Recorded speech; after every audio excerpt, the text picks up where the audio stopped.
چلیں جی، اعوذ باللہ من الشیطان الرجیم، بسم اللہ الرحمن الرحیم۔ آج جیسا کہ آپ کو معلوم ہے کہ فتویٰ میں ترجیحات، اس پر آج ہم نے بات کرنی ہے۔ ایک تو میں یہ آپ کو بتا دوں کہ فتویٰ اور فیصلہ، اس میں فرق ہوتا ہے۔ ہم نے ان دونوں چیزوں کو مکس کر لیا ہے، جس سے ہم مشکل میں پڑ جاتے ہیں۔ ورڈکٹ انگلش میں کہتے ہیں نا، ایک وہ ہوتا ہے، ایک فتویٰ ہوتا ہے۔ فتویٰ از جسٹ اوپینین، ایک رائے ہوتی ہے فتویٰ، اور جو فیصلہ ہوتا ہے، ورڈکٹ جس کو ہم کہتے ہیں، وہ اس سے مختلف چیز ہوتی ہے۔ چونکہ ہمارے ہاں جو فتویٰ تھا اس کو ورڈکٹ بنایا گیا، فیصلہ، قانون بنایا گیا، اس لیے اب جب کہیں سے کوئی فتویٰ آتا ہے تو ہم اس کو اس طرح سمجھتے ہیں کہ جیسے قانون ہوتا ہے، لا ہوتا ہے۔ یہ تھوڑی سی ہمارے ہاں کنفیوژن پائی جاتی ہے فتویٰ میں اور فیصلہ میں۔ فتویٰ صرف ایک رائے ہے، تحقیق ہے، جو علماء نے کی، ائمہ نے کی، جو بتا دی۔ جیسا کہ آپ کو معلوم ہوا ہے کہ بھئی 2-4 لیکچر میں نے پہلے بیان اس بات کو کیا تھا کہ پہلے وہ صرف فقہ تھی، فتویٰ تھا، رائے تھی۔ بعد میں سماجی ضرورت کے تحت اور زمانے کی ضرورت کے تحت، حالات کی رعایت کی وجہ سے حکومتوں نے خاص فقہ کو بطور قانون کے اختیار کیا۔ آپ کو یاد ہوگا وہاں پر ہم نے اس پر بڑی تفصیل سے بات کی تھی۔ جیسے میں نے آپ کو بتایا تھا کہ ترکی میں ہمارے ہاں فقہ حنفی کو اختیار کیا گیا، قانون بنایا گیا، اور اسی طرح ملائیشیا میں فقہ شافعی کو بطور قانون کے۔ یہ بھی ایک، آپ سمجھ لیجئے کہ مجبوری ہوتی ہے سماجی، کہ آپ نے سوسائٹی میں ایک ہارمنی پیدا کرنی ہوتی ہے۔ نے کہا کہ مطلب مثال کے طور پر مسائل آ گئے، اب ان کو آپ کیسے حل کریں گے؟ تو واضح بات ہے کہ کوئی کہتے ہیں اس طرح، کوئی اس طرح، وہ کہتے ہیں چلو ایک ہی طریقے سے قانون بنا دیا جائے اور اس پر عمل سب کے سب کریں۔ جیسے میں نے آپ کو مثال دی تھی کہ جیسے ٹریفک لائٹس ہیں، تو یہ کوئی شرعی تقاضا نہیں ہے کہ آپ نے کوئی قرآن میں یا حدیث میں یا سنت میں نہیں آیا کہ لائٹس کی آپ نے پابندی کرنی ہے۔ اب یہ ملک کا ایک ریاست کا قانون بن گیا، تو اب آپ سب کے سب ریڈ پر رک جائیں گے اور گرین پر آپ چلے جائیں گے۔ تو یہ قانون بنایا جاتا ہے ایک ہارمنی پیدا کرنے کے لیے، ڈسپلن لانے کے لیے معاشرے میں۔ تو لیکن جب ہم فتویٰ کی بات کرتے ہیں، ہمارے ہاں فتویٰ یہی سمجھ لیا جاتا ہے کہ شاید یہ ایک فیصلہ ہے اور ورڈکٹ ہے۔ یہ غلط فہمی ہمارے ہاں ہے۔ علماء کے جتنے بھی آراء ہوتی ہیں وہ ایک فتویٰ، ایک مشورہ ہوتا ہے، ٹھیک ہے جی۔ امام صاحب رحمۃ اللہ علیہ سے لے کر آج تک علماء نے اپنی ایک رائے پیش کی کہ جی ہم یہ سمجھتے ہیں، یہ سوچتے ہیں۔ لیکن چونکہ ہمارے ہاں لوگوں کا رجحان مذہب کی طرف زیادہ ہوتا ہے، تو وہ لوگ پھر اپنے معاشرتی سماجی مسائل کے لیے علماء سے رابطہ کرتے ہیں۔ پھر علماء جو بتاتے ہیں اس کو وہ پھر من و عن ڈٹ کر اس کو اختیار کر لیتے ہیں، تو وہاں سے پھر مسائل بھی پیدا ہوتے ہیں۔ تو وہ اس طرح ہوتے ہیں کہ آپ دیکھ لیجئے کہ طلاق کے مسئلے پر جو حنفی نقطہ نظر ہے وہ بہت شدید نقطہ، سخت نقطہ نظر ہے، ٹھیک ہے نا جی۔ یعنی ایک ہی دفعہ طلاق دے دی تو بس معاملہ ختم ہو گیا۔ اور اسی طرح اہل حدیث نقطہ نظر جو سلفی ہے وہ یہ ہے کہ بھئی 3 2 یا 10 2 20 2 وہ ایک ہی واقع ہوگی۔ بات کے نزدیک تو ایک بھی نہیں ہوتی۔ اس پر میری ایک کتاب ہے فاسألو کے نام سے، فاسألو، تو اس کے جو آخر میں جا کر میں نے طلاق کے موضوع پر بات کی ہے، اس میں نے بتایا بعد ائمہ کے نزدیک یہ طلاق لغو ہوتی ہے۔ یعنی کوئی 10 20 50 دے دے تو ایک بھی نہیں گنی جاتی، بات کہتے ہیں ایک ہے، بات کہتے ہیں ایک بھی نہیں ہے، لغو ہے یہ ساری کی ساری۔ تو خیر یہ ایک نقطہ نظر ہے، لیکن میں آپ کو یہ بتا رہا ہوں کہ یہ فتویٰ ہوتا ہے کہ مختلف آراء اور مختلف فتاویٰ اور مختلف تحقیقات جو علماء کی ہوتی ہیں اس کو ہم فتویٰ کہتے ہیں۔ لیکن ہمارے ہاں فتویٰ جو ہے وہ ذرا سخت معنی میں استعمال کیا جاتا ہے۔ تو یہ ایک تو یہ کنفیوژن کہہ لیجئے، یا ایک ابہام کہہ لیجئے، یا ایک غلطی کہہ لیجئے، یہ ہمارے ہاں موجود ہے۔ تو اس لیے آپ جب بھی کسی عالم کی بات کو بیان کرتے ہیں کہ فلاں نے یہ فتویٰ دیا، تو آپ یہ کہہ سکتے ہیں کہ یہ ان کی رائے ہے، یہ ان کی رائے ہے، بس اس حد تک ہے۔ اور اگر آپ اس پر مطمئن ہیں تو آپ اس پر عمل کر لیجئے، اگر آپ اس پر مطمئن نہیں ہیں تو آپ جس پر مطمئن ہیں آپ اس کو اختیار کر لیجئے۔ تو ہمارے ہاں کچھ زیادہ ہی اس بارے میں شدت اختیار کی جاتی ہے کہ ہم نے اسی کو اختیار کرنا ہے اور اسی پر ہم نے چلنا ہے۔ تو بعد کے زمانوں میں لوگوں نے جب علمی زوال اور پستی ہمارے ہاں پیدا ہوئی تو پھر لوگوں نے کہا کہ چلو بجائے اس کے کہ انسان اس طرح گمراہ ہو تو چلو کسی ایک کے ساتھ بندہ جڑ جائے اور ایک ہی کو فالو کرتا رہے۔ تو یہ پھر وہی جو جیسے میں نے آپ کو بتایا سیاسی سماجی مجبوریاں اور مسائل اور حالات کے تقاضے ان کے مطابق اختیار کیا گیا۔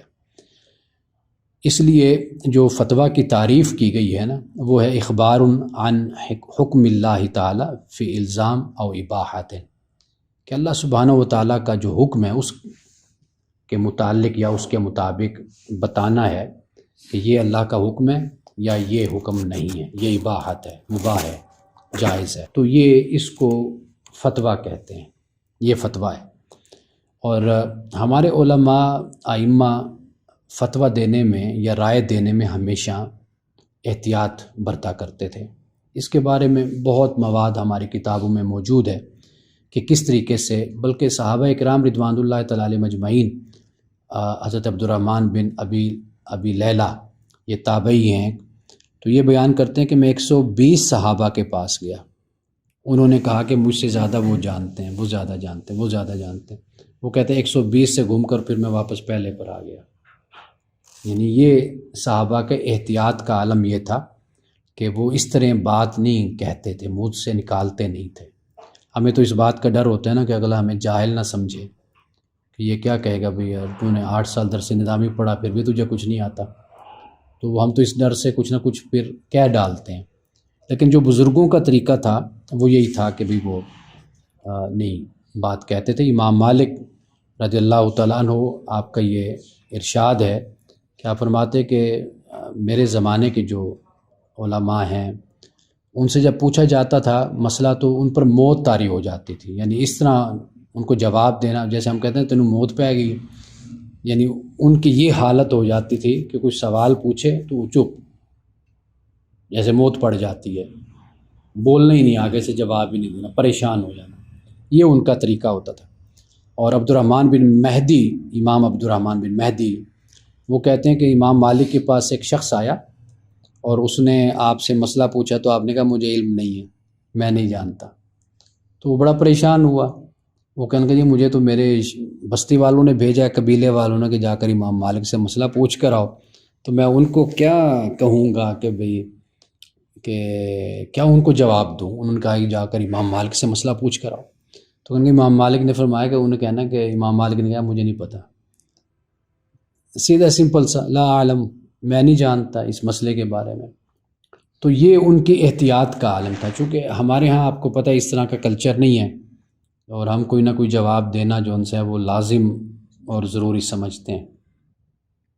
ہمارے ہاں ایک یہاں آئے تھے ایک عالم دین جامعہ نعیمیہ میں، طالب علمی کا زمانہ تھا میرا یا بعد کا زمانہ تھا، تو میں ان کے ساتھ کمرے میں یہاں بیٹھا ہوا تھا، تو انہوں نے بھی خطاب کرنا تھا، انہوں نے جلسہ تھا تو میں ساتھ بیٹھا ہوا تھا، تو میں نے انہیں کہا کہ حضرت وہ فلاں چینل پر آپ ماشاءاللہ عالم دین ہیں اور اتنے قابل ہیں، تو آپ وہاں پر قرآن پاک پڑھا رہے تھے،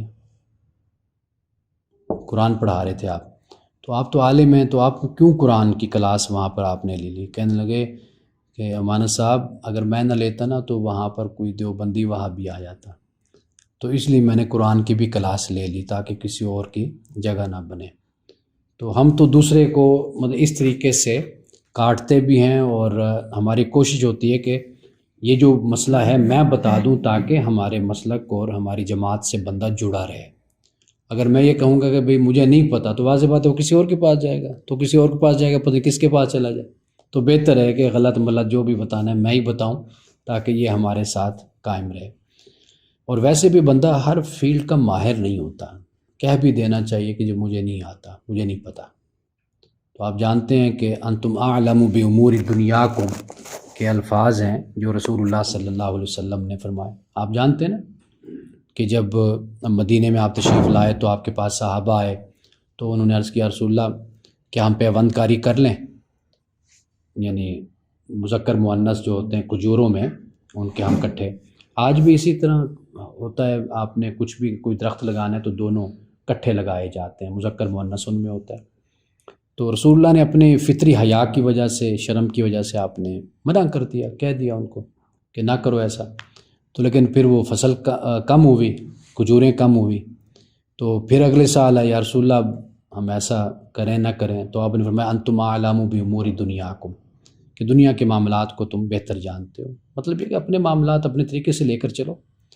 تو یہ بھی ہمیں سمجھنا ہوگا کہ لوگ ڈاکٹر کے پاس جانے کے بجائے پیر کے پاس جاتے ہیں کہ جی مطلب ہے کہ یہ مسئلہ ہے، بچہ پاگل ہو گیا ہے یا کوئی نفسیاتی مسئلہ ہے تو اس کا آپ کوئی دم درود کریں، علاج کریں اس کا۔ تو میں گولڑا شریف بیٹھا ہوا تھا ایک دفعہ، پیر نصیر الدین نصیر صاحب رحمۃ اللہ علیہ، تو ان کے پاس ایک بندہ اپنی بیٹی کو غالباً لایا کہ جی یہ کچھ ایب نارمل ہو گئی ہے، نفسیاتی مریضہ ہے تو آپ اس کو دم کریں۔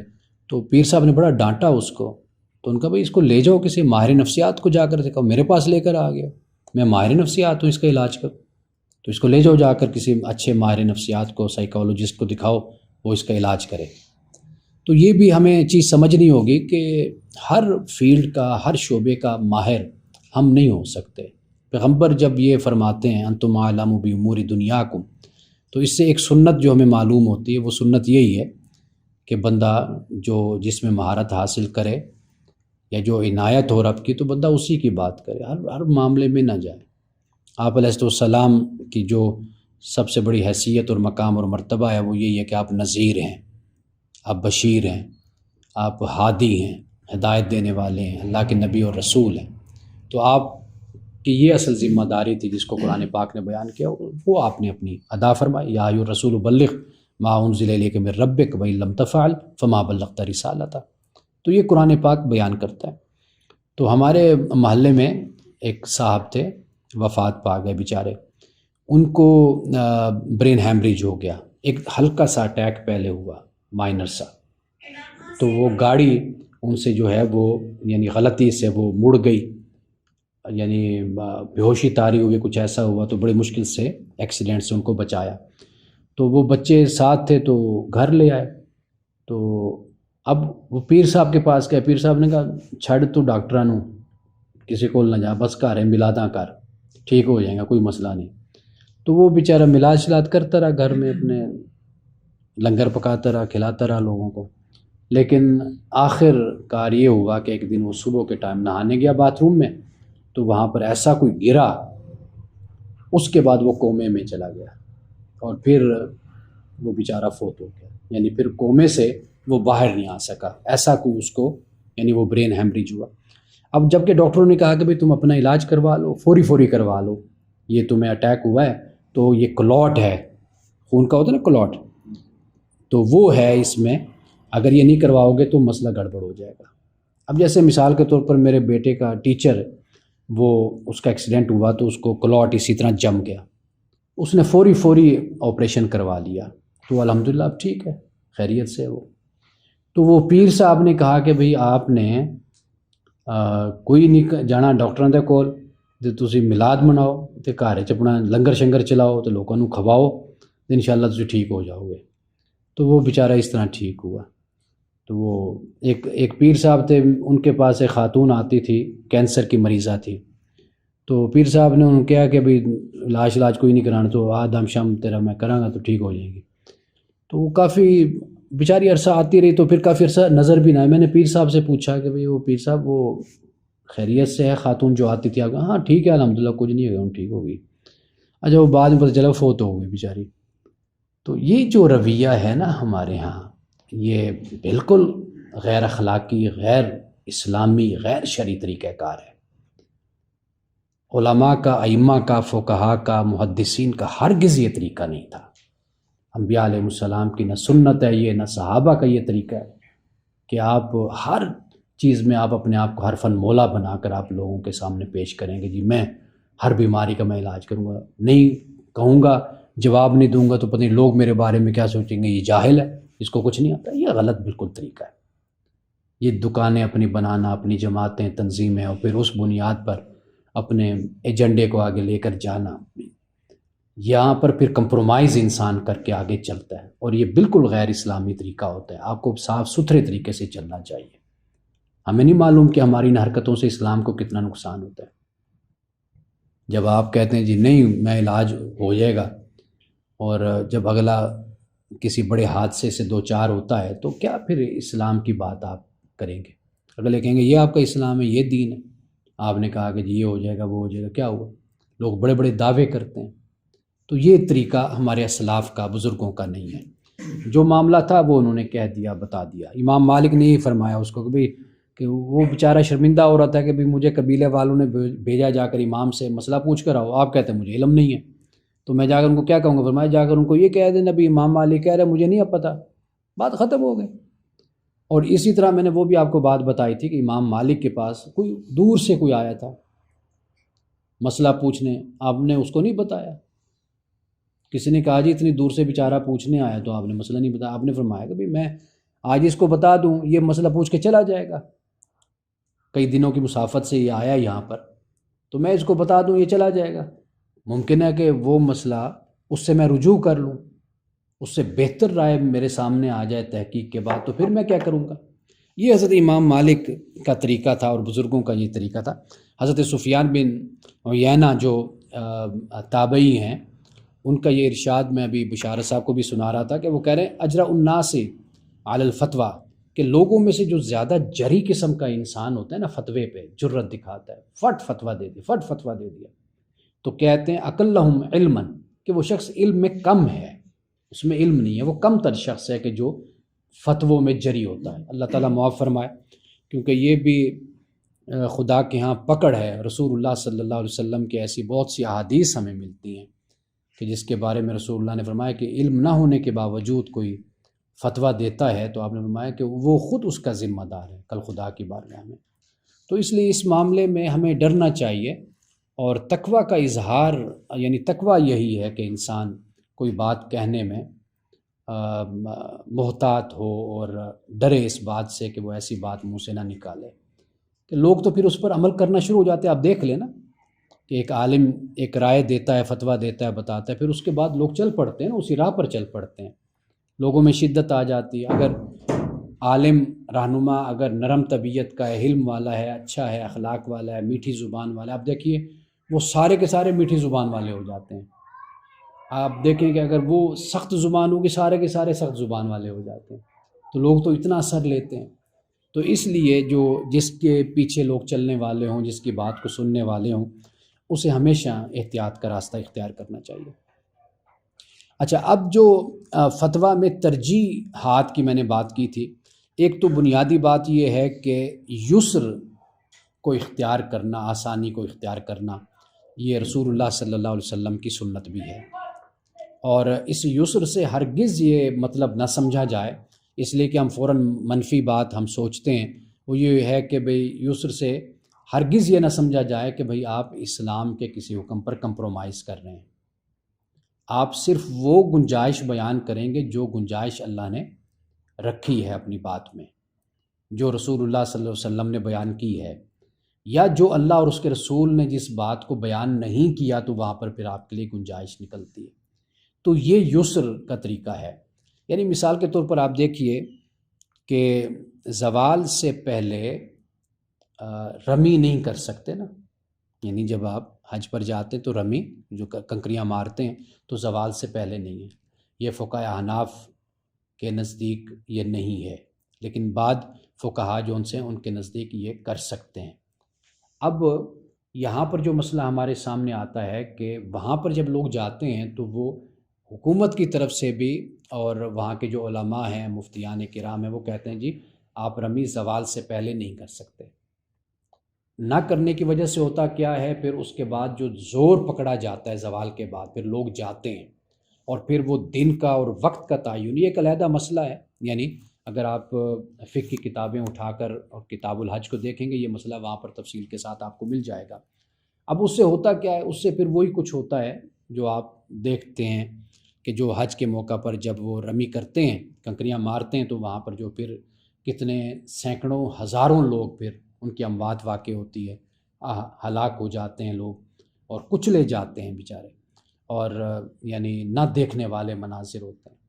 اور پھر الامان والحفیظ ایسا بھی ہوتا ہے کہ ان کچلے جانے والوں میں کچھ لوگ زندہ بھی ہوتے ہیں، اور ان زندہ لوگوں کو بھی اٹھا کر دفنا دیا جاتا ہے۔ پھر یہ نوبت بھی آتی ہے، یعنی کئی لوگ دم توڑ رہے ہیں، کئی لوگوں کی ابھی روح نہیں نکلی، کئی لوگ ویسے زخمی ہیں، وہاں پر پھر پرواہ نہیں کی جاتی اس بات کی۔ وہ مشکل ہوتا ہے نا کہ یعنی ہزاروں لوگ اس طرح ہو گئے اور لاکھوں کا مجمع آیا ہوا ہے حج کے موقع پر، تو وہ کیا کریں؟ تو وہ پھر یہی کچھ کرتے ہیں کہ بھئی وہ ایسے ہی لوگوں کو اکٹھا کر کے اجتماعی طور پر قبر میں زمین گڑھا کھودا بڑا سا، اس کے اندر سب کو ڈال کے دفن کر دیا۔ اب اس میں زندہ لوگ بھی بیچارے بیچ میں کہ جو اٹھ نہیں سکتے، یہاں تک یہ صورت بنتی ہے۔ وہ اس کی وجہ کیا ہے؟ وجہ یہی مسئلہ ہے کہ آپ کہتے ہیں جی ہم نے اس اپنے فقہ کو فالو کرنا ہے، اور اس کے بعد جو پھر ہونا ہے تو وہ یہ کچھ ہوتا ہے۔ تو اس لیے یعنی یسر اور آسانی یہی ہے کہ جو زوال سے پہلے کا وقت ہے، لوگوں کو اجازت دی جائے کہ وہ کنکریاں ماریں، رمی کریں، اپنا وہ جو ذمہ داری ہے جو حج کے حوالے سے ہے، رکن ہے، وہ اس کو آسانی سے ادا کر لیں۔ یہ ایک میں نے مسئلہ آپ کے سامنے رکھا ہے، ایسے بہت سے مسائل ہمارے ہاں بیان ہوتے رہتے ہیں۔ مثال کے طور پر پھر دوسری بات جو ان سی ہے وہ یہ ہوتی ہے کہ زمان اور مکان کی رعایت۔ جب بھی آپ فتویٰ دیتے ہیں تو آپ اس چیز کو ہمیشہ پیش نظر رکھیں، زمانے کی اور مکان کی رعایت کو۔ ایسا ہوتا ہے کہ ایک بات میں نے آج درس میں بیان کی، وہاں پر جو میں نے بات بیان کی ہے وہی بات میں نے یہاں بیان کی ہے، لیکن میرے الفاظ مختلف تھے۔ وجہ کیا ہے؟ وہاں پر میں درس دیتا ہوں، اس درس میں سارے جدید تعلیم کے لوگ ہوتے ہیں، کالج کے، یونیورسٹی کے ہوئے، ان کو دین کے بارے میں اتنی خبر نہیں، فقہ کے بارے میں اتنا پتہ نہیں۔ اب میں نے وہاں پر وہ الفاظ نہیں بولے جو میں نے آپ کے سامنے بول دیے، کیونکہ مجھے پتہ ہے کہ آپ میری اس بات کے بیک گراؤنڈ کو جانتے ہیں، آپ واقف ہیں، آپ میری بات سے کچھ اور مطلب نہیں لیں گے۔ مجھے وہاں پر پتہ ہے کہ میں یہی بات وہاں پر کہوں گا تو وہ نیگیٹو طریقے سے میری بات کو لیں گے۔ آپ سمجھے میری بات کو؟ تو یہ فرق ہوتا ہے ایک جگہ کا، ایک وقت کا، لوگوں کا، کہ جس کو آپ نے ہمیشہ مد نظر رکھنا ہوتا ہے۔ زمان و مکان کے حوالے سے جب ہم رسول اللہ صلی اللہ علیہ وسلم کی احادیث کو بھی دیکھتے ہیں، ہمیں یہ بات نظر آتی ہے۔ آپ دیکھیے کہ آپ نے یہ فرمایا تھا نا کہ اب میں تمہیں قبروں پہ جانے کی اجازت دیتا ہوں۔ پہلے مجھے اس بات کا اندیشہ تھا کہ تم نئے شرک سے نکل کر اسلام کی طرف آئے ہو، تو میں نے تمہیں قبروں پہ جانے سے منع کیا۔ پھر آپ نے فرمایا اب میں تمہیں اجازت دیتا ہوں کہ تم قبروں پہ جا سکتے ہو۔ یہ حدیث پاک ہے نا۔ اب دیکھیں کہ پہلے اجازت نہیں دی، بعد میں آپ نے اجازت دے دی کہ آپ قبروں پہ جا سکتے ہیں۔ اور اسی طرح آپ کو معلوم ہے کہ رسول اللہ صلی اللہ علیہ وسلم نے حضرت عائشہ صدیقہ رضی اللہ تعالیٰ عنہا سے یہ فرمایا تھا کہ بھئی کہ تمہاری جو قوم ہے یہ نئی شرک سے نکلی ہے، تازہ باہر آئی ہے، ورنہ مجھے ان کے گمراہ ہونے کا یا ان کے پریشان ہونے کا مجھے ڈر نہ ہوتا تو میں کعبہ کی جو تعمیر ہے اس کو آپ نے کہا میں بدلتا۔ یہ مسلم شریف میں، یہ میرے سامنے حدیث ہے کہ اگر تمہاری قوم کا زمانہ شرک تازہ نہ ہوتا تو میں کعبۃ اللہ کو منہدم کر کے زمین سے ملا دیتا، اور پھر اس کے 2 دروازے بناتا، ایک شرقی جانب اور ایک مغربی جانب، اور اس میں حتیم کی جانب تقریباً 3 گز کا اضافہ کرتا، کیونکہ قریش نے جب کعبہ بنایا تو عمارت کے رقبے میں کچھ کمی کر دی تھی۔ یہ مسلم کی حدیث نمبر ہے 401 تو یہ رسول اللہ صلی اللہ علیہ وسلم نے فرمایا۔ یعنی کہ مطلب یہ ہے کہ زمانے کی اور حالات کی رعایت کو رسول اللہ نے بھی مد نظر رکھا۔ تو ایک تو ہمیں یہ سنت رسول اللہ صلی اللہ علیہ وسلم کی ہمیں ملتی ہے، اور یہ ہمیں بات ذہن میں رکھنی چاہیے کہ جب بھی ہم فتویٰ دیں تو اس بات کو ضرور سے ذہن میں رکھیں۔ ایک تو یسر کو ذہن میں رکھیں، اور بخاری میں ہی حضرت علی رضی اللہ تعالیٰ عنہ کا قول نقل کیا جاتا ہے، اس کو موقوف کہتے ہیں میرے خیال ہے حدیث کی اس قسم کو، جو صحابی سے منقول ہوتی ہے، صحابی کا جو قول ہوتا ہے، تو وہ غالباً یہی ہے کہ آپ نے فرمایا کہ لوگوں کی عقلوں کے مطابق بات کرو، اس طرح نہ بات کرو کہ لوگ دین کو اپنے لیے بوجھ سمجھنے لگیں یا لوگ گمراہ ہو جائیں۔ یہ الفاظ آتے ہیں حدیث پاک، اگر آپ اصول حدیث کی بحث پڑھیں گے نا، جب آپ موقوف کی بحث پڑھتے ہیں، حدیث کی جو اقسام بیان کی جاتی ہیں، مرفوع ہے، موقوف ہے، اس طرح کر کے وہاں پر اس حدیث کو نقل کیا جاتا ہے حضرت علی رضی اللہ تعالیٰ عنہ کے اس قول کو۔ تو آپ یہ دیکھیے کہ کتنی دانش مندی کے ساتھ وہ لوگوں سے بات کرتے تھے، کلام کرتے تھے۔ رسول اللہ صلی اللہ علیہ وسلم نے فرمایا کہ میں ہر وقت تم لوگوں کو نصیحت نہیں کرتا، ہر وقت میں تمہیں واعظ نہیں کرتا، کیونکہ کہیں ایسا نہ ہو کہ تم بور ہو جاؤ، اکتا جاؤ، میں اس لیے کبھی کبھی تمہیں نصیحت کرتا ہوں۔ یہ حدیث پاک ہے۔ تو اسی طرح رسول اللہ صلی اللہ علیہ وسلم کے بعد صحابہ، جب ان سے کہا گیا کہ آپ روزانہ درس دیں، آپ کو معلوم ہے ہفتے میں ایک دن کا، انہوں نے کہا کہ ٹھیک ہے، عبداللہ ابن مسعود ہیں، حضرت معاذ بن جبل ہیں، دوسرے صحابہ ہیں، تو روزانہ کا نہیں معاملہ آپ نے مانا۔ رسول اللہ صلی اللہ علیہ وسلم خود خواتین کے لیے بھی تیار نہیں ہوئے کہ آپ روزانہ بیٹھ کر، اب تو ہمارے ہاں علماء اور ہمارے لیڈر حضرات آپ دیکھتے ہیں وہ روزانہ بیٹھ کر دن میں 2-3 دفعہ وہ خطاب کر رہے ہوتے ہیں، تقریریں کر رہے ہوتے ہیں۔ تو یہ اس بات کا بڑا خیال کیا جانا چاہیے، یہ وہ ہے کہ جو زمانہ اور حالات کی رعایت بھی ہے اور اس میں آسانی بھی، یسر بھی ہے۔ انسانی فطرت ہے، انسان اکتا جاتا ہے، پریشان ہوتا ہے، اور انسان کی ذمہ داریاں، مسائل ہوتے ہیں۔ تو آپ کو معلوم ہے کہ جو جمعہ کی آیات اتری تھی تو صحابہ اٹھ کر چلے گئے تھے نا جمعے کے وقت، یا وہاں پر جب یہ آیات اتری اذا نودی للصلاۃ من یوم الجمعہ تھی فسعوا الی ذکر اللہ وذروا البیع، وہ قافلہ آیا تھا تجارت کا، تو اٹھ کر صحابہ چلے گئے، یا دیر ہوگی صحابہ کو، یہ روایت ملتی ہے نا شان نزول اس کا۔ تو مطلب یہ ہے کہ یہ انسان کی ایک فطرت ہے، طبیعت ہے، جہاں اللہ کا حکم ہے اس کو تو انسان نے ماننا ہی ماننا ہے، اور جہاں پہ سہولت رکھی گئی تو وہاں پر پھر سہولت کا راستہ ضرور اختیار کیا جانا چاہیے۔ ہمیں لوگوں کے لیے تنگ نظری نہیں کرنی چاہیے۔ ہمارا جو مسئلہ ہے علماء کا، بدقسمتی سے آپ اسے کہیے، ہم بات کرتے ہیں اپنے فقہا کے زمانے کی، ان کے فتاویٰ، ان کی آراء اس زمانے کے حساب سے بالکل ٹھیک تھی، لیکن جب آج آپ بیٹھ کر نوجوان کے سامنے یا جدید زمانے میں بیٹھ کر بات کرتے ہیں تو ہمارے علماء کی بات اور رائے جو ان سے ہوتی ہے وہ بڑی اجنبی سی محسوس ہوتی ہے۔ اگر آپ کبھی بیٹھے ہو نا ایسے لوگوں میں، نوجوانوں میں، آج کے جدید طبقے میں، تو آپ اس چیز کو فیل کریں گے کہ جو بیان کیا جاتا ہے اس کو ایسے لگتا ہے کہ ان کے اور ان کے درمیان بیریئر ہے، رکاوٹ ہے کوئی، کہ جس کی وجہ سے یہ سمجھ نہیں پا رہے بات کو، ان کے لیے یہ بات بڑی انہونی سی بات ان کو محسوس ہوتی ہے۔ اس کی کئی وجوہات ہیں۔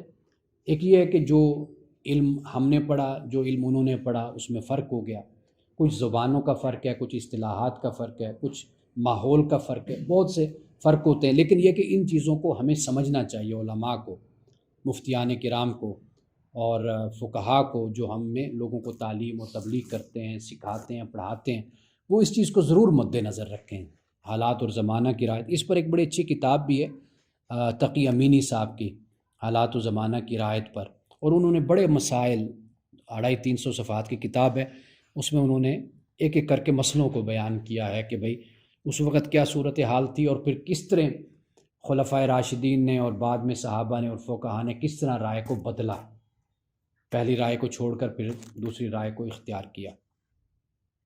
اچھا، جب تدریج کی ہم بات کرتے ہیں، آپ دیکھیے تدریج میں شراب کو دیکھ لیجئے کہ وہ گریجولی اس کا حکم اترا، پہلے اس کی مذمت کی گئی، پھر اس کو حرام قرار دیا گیا۔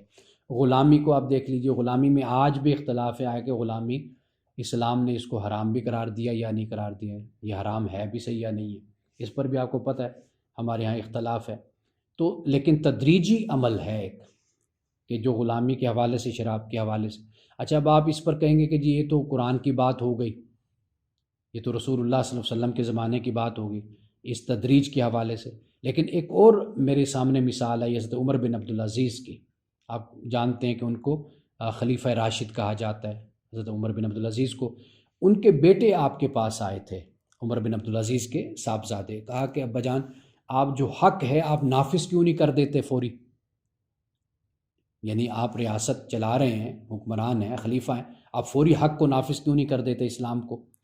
تو عمر بن عبدالعزیز نے کیا کہا؟ انہوں نے بھی یہی مثال دی، انہوں نے کہا دیکھو بیٹا، اللہ تعالیٰ نے پہلے شراب کو 2 آیات میں 2 مقامات پر تدریجاً اللہ تعالیٰ نے پہلے اس کی مذمت کی ہے، نفرت دلوائی ہے، پھر اس کے بعد اللہ تعالیٰ نے حکم نازل کیا اس کی حرمت کا، تو کہا کہ بیٹا میں اگر اس طرح نافذ کر دوں گا تو کوئی بھی نہیں مانے گا، اور پھر یہ حکمت کے خلاف ہے، جو مقاصد شریعہ اس کے خلاف ہے، تو بیٹا میں پہلے معاشرے کو اس کے لیے تیار کر رہا ہوں۔ اس لیے حضرت عمر بن عبدالعزیز کو جہاں پر خلیفہ راشد میں شامل کیا جاتا ہے، وہاں پر مجدد میں بھی تو ان کو شمار کیا جاتا ہے نا، تو مجدد اسی وجہ سے کہ بھئی وہ جو مجدد کا یہ کام تو نہیں ہوتا فتوے لگا دے فٹافٹ آ کر، مجدد کا یہی کام ہوتا ہے، وہ اصلاح کا کام کرتا ہے، تجدید کا کام کرتا ہے، معاشرے کو تیار کرتا ہے کہ وہ اسلام کے لیے، اللہ کے دین کے لیے تیار ہو جائے۔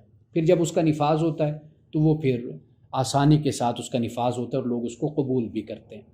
تو حضرت عمر بن عبدالعزیز نے یہ مثال دی ہے۔ تو یہ چند باتیں میں نے آپ کے سامنے رکھی ہیں کہ یسر اختیار کیا جانا چاہیے۔ جب ایک فتویٰ آتا ہے، کوئی اس پر اگر کچھ تنگی محسوس کرتا ہے تو ہماری طرف سے بڑا جارحانہ رویہ اختیار کیا جاتا ہے، ہم دوسرے کو فوراً کٹہرے میں کھڑا کر دیتے ہیں کہ یہ نافرمان ہے، یہ اس کو دین سے محبت نہیں ہے، یہ اللہ کے دین کو پسند نہیں کرتا، اس کے اندر فسق و فجور گھسا ہوا ہے، یہ نافرمان اور گناہ گار شخص ہے، اس لیے اس کو یہ فتویٰ بوجھ محسوس ہو رہا ہے اس کو۔ تو ایسا نہیں ہوتا۔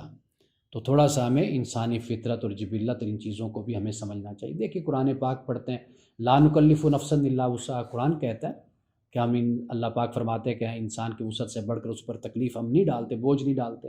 یہ قرآن پاک ہی بیان کر رہا ہے نا، حالانکہ اللہ تعالیٰ ہے، خدا کی ذات ہے، خالق و مالک ہے، وہ بندے پر زبردستی ٹھونس دے، جبراً نافذ کر دے، امپوز کر دے، نہیں کرتا، انسان کو آزاد چھوڑتا ہے۔ پھر اس انسان کو عقل دی ہے، پھر اللہ تعالیٰ نے اس کے مطابق پھر مسائل کو بھی بیان کیا، انسان قبول کرتا ہے۔ رسول اللہ صلی اللہ علیہ وسلم یعنی جب شراب کی حرمت نازل ہوئی، آپ نے دیکھا، بخاری کو پڑھ کر دیکھیے کہ ہر گھر سے مٹکے ٹوٹنے کی آواز آ رہی تھی، برتن ٹوٹنے کی شراب کے، اور مدینے کی گلی میں پانی بہہ رہا تھا، شراب بہہ رہی تھی گلیوں میں۔ تو یہ پھر ہوتا ہے دین، اس طریقے سے لوگوں کو کنونس کرنا، ان کو قلبی طور پر ان کو قائل کرنا، متوجہ کرنا، یہ سب سے بڑا کام ہوتا ہے۔ میں جانتا ہوں نا کہ بھئی ہم جب کسی مفتی سے، اپنے عالم سے مسئلہ پوچھتے ہیں، اس کے بعد اگر تھوڑا سا بھی ہم اس سے کوئی اختلاف یا کوئی اپنی بات آگے رکھیں، وہ بڑا جارحانہ رویہ ہوتا ہے۔ ایسا لگتا ہے کہ بھئی ہم بڑے گناہ گار سے ہیں، تو اس میں کوئی شک نہیں، گناہ گار ہی ہیں، ہم تو خطا کار ہیں، اللہ ہماری مغفرت فرمائے، ہمیں معاف کرے۔ لیکن پوچھنے والا جو ہے وہ چاہتا ہے سیکھنا، سمجھنا چیز کو، تو پھر جو بتانے والا ہے، جو مفتی ہے، تو پھر اسے چاہیے کہ وہ اچھے طریقے سے بتائے بات کو، تاکہ دوسرے کے دل میں اترے۔ اب جب ہم صوفیاء کی بات کرتے ہیں، بزرگوں کی بات کرتے، تو آخر ان کی مقبولیت کی وجہ کیا تھی؟ ان کی مقبولیت کی وجہ یہی تھی کہ وہ لوگوں سے اس انداز سے بات کرتے تھے کہ دل میں لوگوں کے بات اترتی تھی، دل جھکاتے تھے۔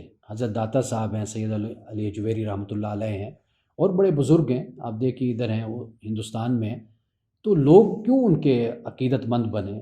بنیاد یہی تھی کہ انہوں نے من اور تو کا فرق مٹا دیا تھا۔ درویش تھے، درویشوں کی طرح لوگوں کے ساتھ بیٹھنا، کھانا پینا، کوئی بڑے کر و فر کے انداز نہیں تھے ان کے، تو کوئی تحکمانہ، کوئی لہجہ نہیں تھا، کوئی عالمانہ انداز نہیں تھا، سادہ طریقے سے لوگوں سے ملتے اور بات کرتے، فتوے نہیں لگاتے تھے۔ تو یہ جو رویہ ہے یہ بڑا خطرناک ہے لوگوں کے لیے۔ آسانی، جہاں خدا اور رسول نے آسانی پیدا کی ہے، خدا اور رسول نے خاموشی اختیار کی ہے، وہاں پر آپ کہہ دیجئے کہ جی یہاں پر آپ کو مکمل اجازت ہے، آپ کے لیے راستہ ہے۔ تو یہ جو انداز ہمارے ہاں اختیار کیا جاتا ہے، یہ میرا خیال ہے کہ یہ اس سے لوگوں کے دلوں میں دین سے دوری اور دین سے ایک لحاظ سے بیزاری پیدا ہوتی ہے۔ اس پر بھی میں اتفاق کی بات ہے کہ لیکچر میرا ہے اس پر کہ نوجوان کیوں دین سے دور ہو رہے ہیں، بیزار ہو رہے ہیں۔ تو میری گفتگو ہے کہ 55 منٹ کی، گھنٹے کی، وہ بھی میرے چینل پر، محمد امانت رسول میرے چینل پر موجود ہے۔ آخر میں جو دلچسپ بات ہے وہ میں چاہتا ہوں کچھ آپ کی اس پر رائے لوں۔ وہ یہ ہے کہ آج میرے پاس ایک ویڈیو آئی اپنا خواجہ حمید الدین فراہی صاحب کی، خواجہ حمید الدین سیالوی صاحب کی۔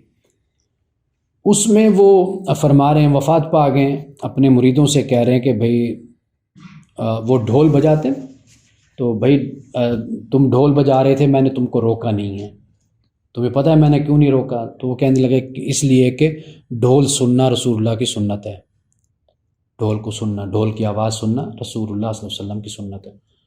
تو پھر آگے خود بتاتے ہیں کہ بھئی خواجہ قمر الدین سیالوی صاحب وہ فرماتے تھے بھی مجھے ڈھول کی آواز پسند نہیں، لیکن ایک دفعہ میں دوپہر کا کھانا کھا کے سویا ایسے تو رسول اللہ صلی اللہ علیہ وسلم خواب میں تشریف لائے، تو وہ اپنی ساری امت کو بخشوا کے جنت کی طرف لے کے جا رہے ہیں اور آگے آگے ڈھول بج رہے ہیں۔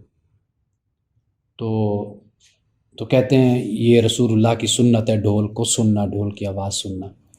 تو میں اس پر آپ سے پوچھنا چاہتا ہوں، کیونکہ آج فتویٰ کی ہم بات کر رہے ہیں، فتویٰ دینے کے حوالے سے، کہ اس پر کیا آپ لوگوں کی رائے ہے؟ آپ کیا کہتے ہیں کہ یہ اتنے بڑے بزرگ ہیں خواجہ حمید الدین سیالوی صاحب، اور پھر وہ بات بھی کر رہے ہیں خواجہ قمر الدین سیالوی صاحب کی، اور کہتے ہیں میں خود اس کا گواہ ہوں، میں نے خود ان سے سنی، خواجہ قمر الدین سیالوی صاحب سے رحمۃ اللہ علیہ سے۔ بہت بڑے بزرگ تھے، اس میں کوئی شک نہیں، بہت بڑے عالم دین بھی تھے، اور جمعیت علماء پاکستان کے صدر بھی تھے۔ تو آپ کے بعد پھر مولانا شاہ احمد درانی صاحب رحمۃ اللہ علیہ وہ صدر بنے۔ تو اس بارے میں آپ کیا کہتے ہیں کہ یہ جو انہوں نے فرمایا، ایک تو ڈھول سنت ہے سننا، تو ایک تو سوال یہ پیدا ہوتا ہے خواب میں اگر رسول اللہ صلی اللہ علیہ وسلم نے کچھ فرمایا، قول یا فعل آپ کا عمل، اور آپ کی کوئی تقریر و تصویب جس کو ہم کہتے ہیں، تو کیا وہ بھی سنت پھر قرار پاتی ہے یعنی خواب میں؟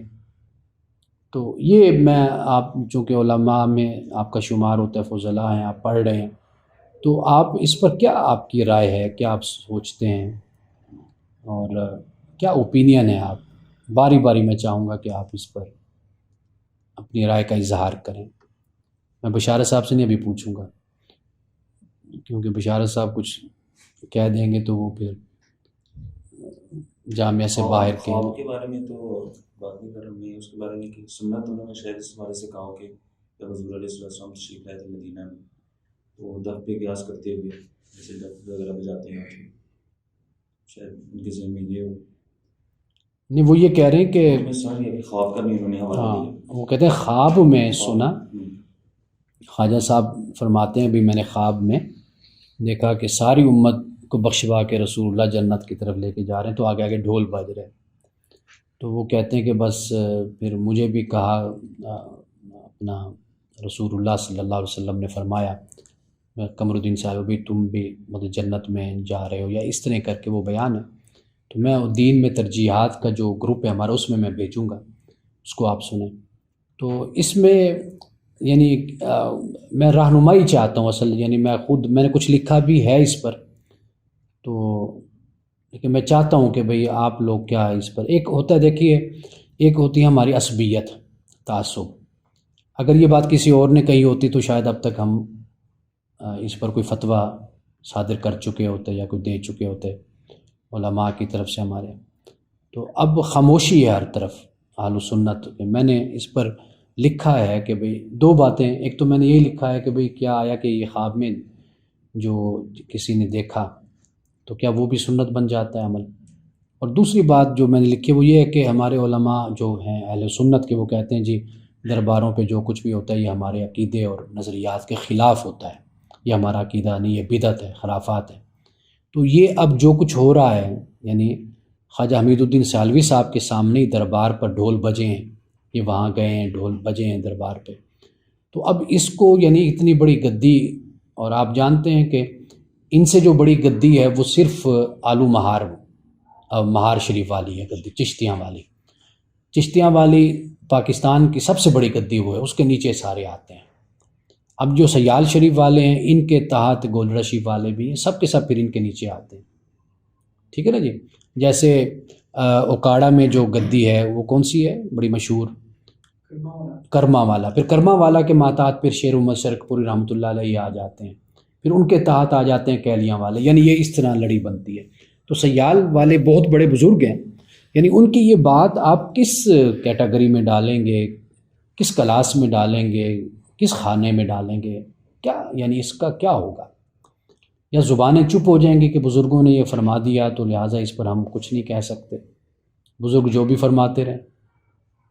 یعنی کیا نقطہ نظر، کیا اس میں رہنمائی چاہتا ہوں، یعنی کیا طریقہ ہمیں جب ہمیں ایسی باتیں ملتی ہیں اپنے بزرگوں سے منقول، ایک تو ہے نا کہ ابن عربی نے کہا، ایک تو ابن العربی ہے نا، یہ ایک ابن عربی شیخ جنہیں ہم کہتے ہیں شیخ اکبر ابن عربی ہیں، انہوں نے کہا، حافظ شیرازی نے کہہ دیا، شیخ سعدی نے کہہ دیا، یا کسی اور بڑے امام نے کہہ دیا، تصوف میں امام غزالی نے کہہ دیا مثال کے طور پر۔ امام غزالی نے بہت موضوع حدیثیں بیان کی ہیں احیاء العلوم میں، موضوع حدیثیں، بہت بڑا مقام ہے امام غزالی کا، اس میں کوئی شک نہیں ہے، بہت سی ضعیف موضوع حدیثیں کثرت کے ساتھ احیاء العلوم بھری پڑی ہے، محدثین نے کبھی ان کو نقل ہی نہیں کیا، بیان ہی نہیں کیا۔ امام غزالی نے مکاشفۃ القلوب اٹھا کر دیکھ لیں، احیاء العلوم دیکھ لیں، کیمیاء سعادت اور اس طرح کی بڑی کتابیں جو ہیں ان کی، وہ آپ اٹھا کر دیکھ لیں۔ اچھا، اسی طرح آپ حضرت شیخ عبد القادر جیلانی رحمۃ اللہ علیہ کی کتابیں، اس میں بڑا ہمیں ایسا مواد ملتا ہے۔ یعنی ان چیزوں کو ہم کس جگہ پر رکھتے ہیں، ان کے بارے میں کیا طریقہ اختیار کیا جانا چاہیے۔ آئندہ ہم ملیں گے انشاءاللہ، تو اگلی جو ہمارا اگلا سیشن ہوگا وہ ادارے میں ہوگا، تو اس پر ذرا غور و خوض کر کے آئیے۔ اگرچہ میں تو یہ توقع رکھ رہا تھا کہ آپ مجھے ابھی بتا دیں گے اس بارے میں، وہ میں ویڈیو شیئر کر دوں گا، وہ آپ اپنے اساتذہ کو بھی سنا سکتے ہیں، ان سے بھی آپ پوچھ سکتے ہیں کہ جی اس پر مناسب رویہ کون سا ہو سکتا ہے، معتدل رویہ۔